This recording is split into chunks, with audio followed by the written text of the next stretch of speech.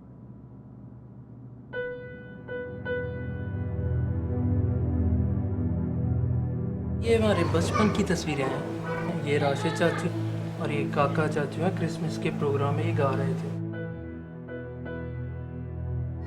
یہ دیکھو تب میرا بھی ایک دانت تھا ٹوٹ گیا. میرے بھائی راشد اور ساجد جہاں بیٹھتے تھے ایک دوسرے سے مذاق کرتے تھے، پیار محبت کرتے تھے. راشد بطور پاسٹر خدمت کرتا تھا، اسے لوگوں کو موٹیویٹ کرنا آتا تھا. جہاں وہ خدمت کا کام کرتا تھا وہاں پہچانا جاتا تھا. 1 جولائی کو شام کو راشد گرفتار ہوا. ہم اگلے دن صبح تھانے پہنچے تو راشد نے ہمیں بتایا کہ یہ کیس میرے اوپر انہوں نے مجھے دکھایا ہے، میں نے اس طرح کا کوئی کام نہیں کیا. اس پرچے پر دونوں بھائیوں کے گھر کا پتہ اور فون نمبر بھی درج تھا اور یہ کہا گیا تھا کہ اگر کسی کو مزید معلومات کی ضرورت ہو تو وہ ان دونوں سے رابطہ کر سکتا ہے. فیصل آباد کے مختلف علاقوں میں جلوس نکلنا شروع ہوئے اور ان کا مین مدعا یہی ہوتا تھا کہ ان کو ہمارے حوالے کریں، ہم انہیں خود سزا دیں گے. راشد اور ساجد کو عدالت میں لے جایا گیا مگر ابھی ان کی سماعت شروع بھی نہیں ہوئی تھی کہ ایک مسلح شخص نے عدالت کی حدود میں داخل ہو کر دونوں کو مار ڈالا. اور 2 گولیاں، دونوں راشد کو 2 گولیاں اور ساجد کو بھی 2 گولیاں ماری گئیں. ہم اپنی زندگی میں خوش تھے. وہ تو میرا بیٹا راشد، میرے بیٹے راشد اور ساجد دونوں ہمیں بہت ہنساتے تھے. ان کے بغیر میری کوئی زندگی نہیں ہے، کوئی زندگی نہیں ہے میرے بچوں کے بغیر.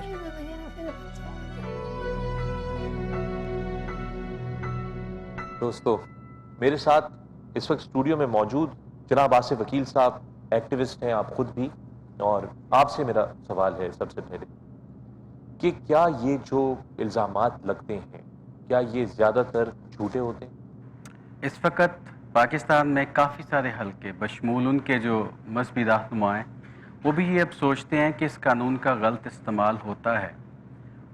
میرے ذاتی تجربے میں نے ان وکٹمز کے ساتھ جب میں ملا ہوں، ان کی فیملیز کے ساتھ ملا ہوں، تو مجھے بے شمار دفعہ ایسا لگا ہے کہ ان قوانین کا استعمال اس طریقے سے غلط ہوا ہے کہ لوگ اپنے مفادات کے لیے استعمال کرتے ہیں.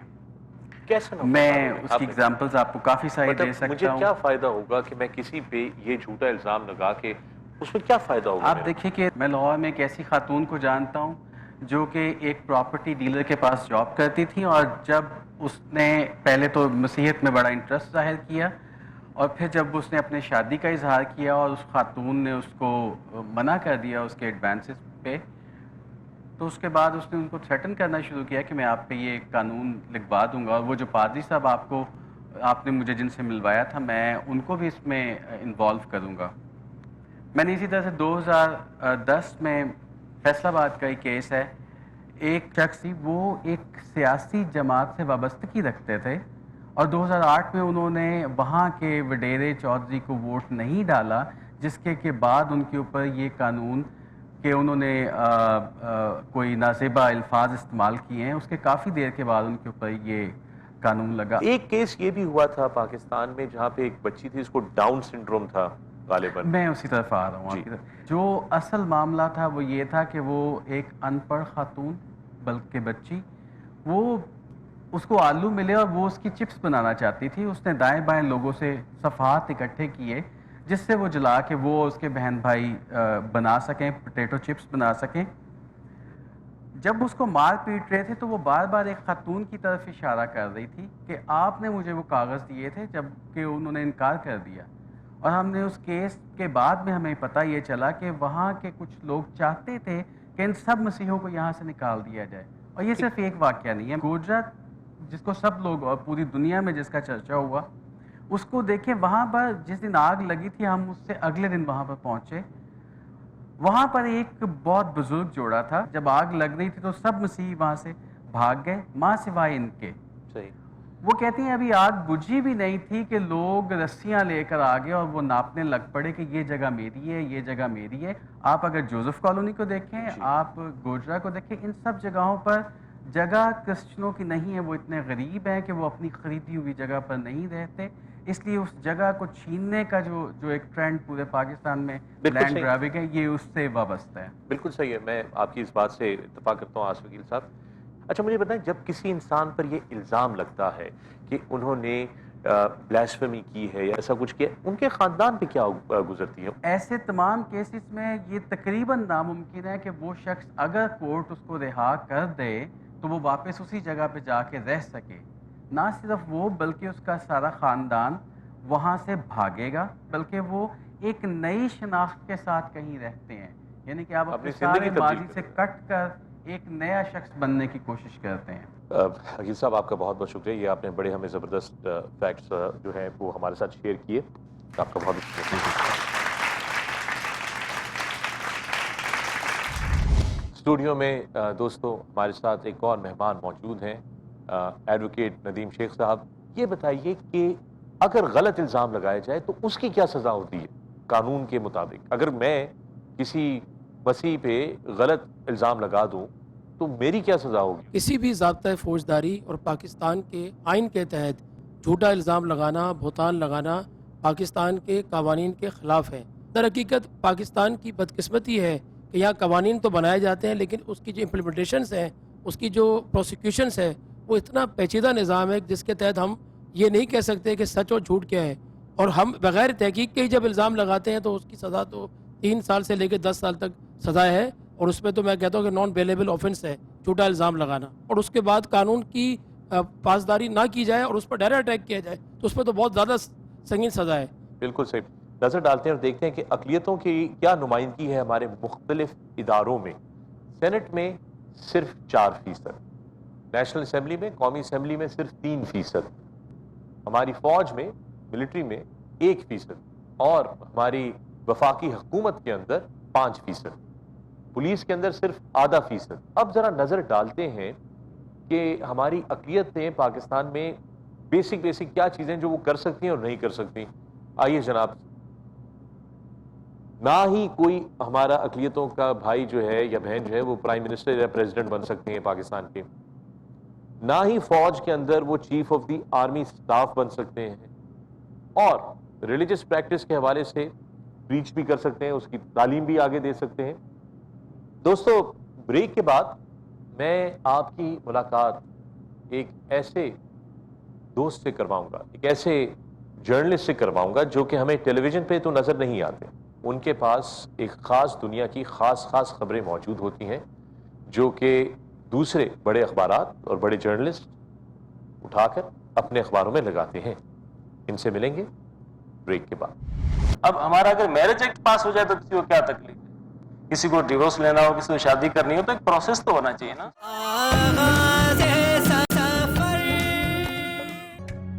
شرم آتی ہے مجھے کہ میرے ہی ملک میں میرے ہی پاکستانی ہم وطنوں کے ساتھ ہم میں سے ہی کچھ اس قسم کا سلوک کرتے ہیں.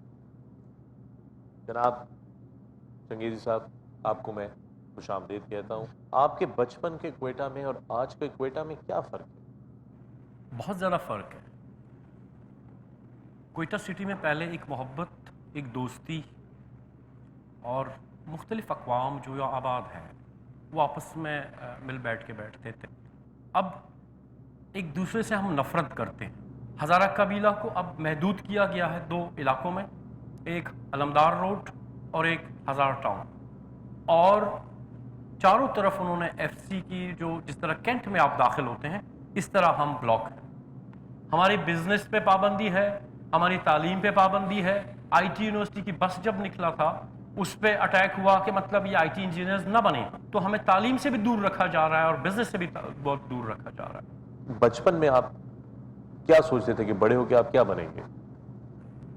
ایک انگلش میڈیم اسکول جو سینٹ فرانسس گرامر اسکول سے میں نے میٹرک کی، تو ذہن میں یہی تھا کہ میٹرک کے بعد میں پاکستان آرمی میں جاؤں گا، کمیشن کروں گا اور اپنی ملک کی خدمت کروں. تو یہ سوچ تھا میرا کہ میں انشاءاللہ اپنے ملک کے لیے دفاع کے لیے آرمی میں جاؤں گا. اس ملک کی دفاع کے لیے پاکستان آپ فوج میں جائیں گے، پاکستان کی دھرتی کے دفاع کے لیے جی. آپ فوج میں جائیں گے. اب یہ جو آپ کام کر رہے ہیں یہ بھی بڑا خطرناک کام ہے جو آپ کر رہے ہیں.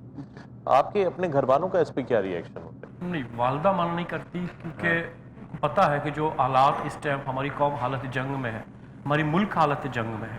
غرض سے یہ نہیں کہتے ہیں کہ نہیں جاؤ. ہاں یہ ہے کہ جو علمدار روڈ کا جو بلاسٹ ہوا تھا اس میں میں خود پہنچا تھا.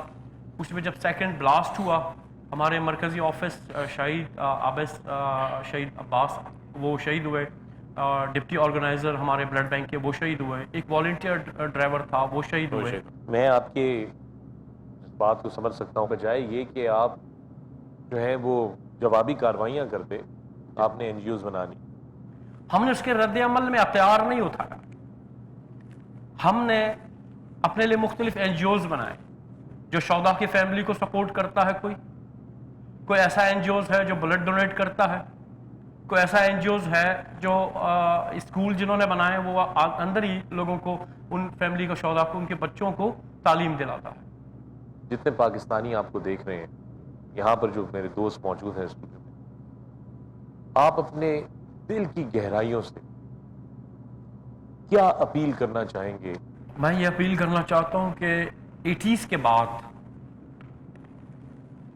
جو پاکستان میں ایک پاکستان توڑنے کا ایک چیز شروع ہوا ہے، اس کو ختم کرنے میں تمام صوبوں کو، تمام جو ہم قومیں، مختلف قوم ہیں، اس سے بالتر ہو کے سوچے، ایک پاکستانی ہو کے سوچے، اور اپنے اندر ان کالی بیڑیوں کو جو ہمارے اندر ہی موجود ہے، وہ باہر سے نہیں آئے ہوئے، اور جس کے ساتھ لوگ کہتے ہیں کہ یہ مسلمان نہیں ہو سکتا، یہ انسان نہیں ہو سکتا.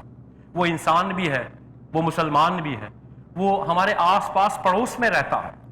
اس کو سپورٹ دینے والا تمام چیزیں اپنے لوگ کرتے ہیں، تو ان کو ہائی لائٹ کیا جائے، ان کو گرفتار کیا جائے اور ان کی باتوں میں نہیں آیا جائے. ان کو سزا تک، ان کو قانون کے بالکل اس کے اندر لایا جائے. آپ لوگوں نے بجائے ہتھیار اٹھانے کے، آپ لوگوں نے یہ این جی اوز بنائی جس سے کہ آپ اپنی کمیونٹی کی بھی مدد کر رہے ہیں، اور مجھے یہ معلوم ہے کہ آپ اپنی کمیونٹی کے علاوہ کے جو لوگ ہیں ان کی بھی مدد کر رہے ہیں. تو یہ صرف ہزارہ کمیونٹی کے لیے محدود نہیں ہے، پورا پلستان میں کوئٹہ یہ سٹی میں پورے جتنے بلاسٹ ہو رہا ہے، جہاں جہاں کچھ ہو رہا ہے، سارے پاکستانیوں کے لیے. جی، نور ویلفیئر سوسائٹی وہاں پہنچتا ہے. وہاں پہنچتا ہے. اور فخر بھائی ایک اور مسئلہ ہے، کاش کہ ہمیں صرف ان ٹیررسٹ سے گلہ ہوتا کہ وہ ہمیں قتل کر رہا ہے. جب ہم قتل ہوئے تو گورنمنٹ بلوچستان میں جب سابقہ گورنمنٹ تھا اس نے یہی کہا کہ اگر آپ لوگ کو بہت زیادہ دکھ ہے تو میں آپ لوگوں کے لیے 2 ٹیشو پیپر ٹرک کا بیچتا ہوں اور اس سے آپ اپنا ہانسو پہنچو. تو یہ ہمارے ساتھ پچھلا گورنمنٹ 5 سال میں ہمارے ساتھ یہ ہوا ہے. لیکن صاحب آپ کا بہت بہت شکریہ، آپ آئے، اور میں آپ کا دل و جان سے شکریہ ادا کرنا چاہتا ہوں. ہم آپ کے ساتھ ہیں. بہت شکریہ آپ کا.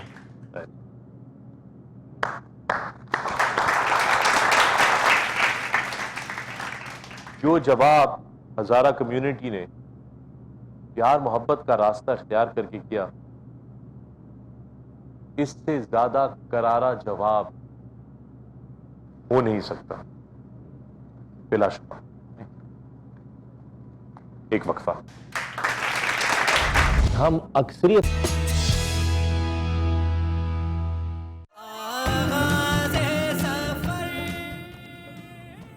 بریک سے واپسی پر ایک بار پھر آپ سب کو خوش آمدید. مسئلہ یہ نہیں ہے کہ پاکستان میں اقلیتوں کو مذہبی آزادی حاصل نہیں. مسئلہ یہ ہے کہ ہم اکثریت میں رہنے والے ان کو یہ آزادی دینے میں ناکام. آغاز سفر میں ہم ہمیشہ آپ سے ایک بات کہتے ہیں، میں کہتا ہوں کہ ہم صرف مسائل سامنے نہیں لے کر آتے.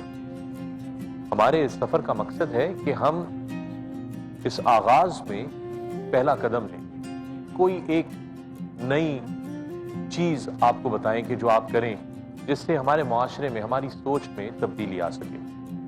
آپ لوگوں سے گزارش ہے ہماری اقلیتیں جو ہمارے ساتھ موجود ہیں ان کو اپنی زندگی اور معاشرے سے نکالیں نہیں بلکہ ان کو شامل کریں، اپنے لیے اپنی سوچ کی کلیئرٹی کے لیے ان کو سمجھیں، اپنے ملک کی بھلائی کے لیے، ہمارے اس پاکستان کی بھلائی کے لیے۔ یہی ہمارا گھر ہے اور ہم سب ایک خاندان ہیں، اسی گھر میں ہم نے رہنا ہے، اسی میں جینا ہے، اسی میں مرنا ہے۔ اس کے کھڑکی اور دروازے کھولیں اور روشنی کو اندر آنے دیں اور ایک بہتر مستقبل کی طرف بڑھیں۔ آئیے ایک نئی سوچ کا آغاز کرتے ہیں۔ اگلے ہفتے ایک اور سفر کے ساتھ دوبارہ حاضر ہوں گے۔ شب بخیر۔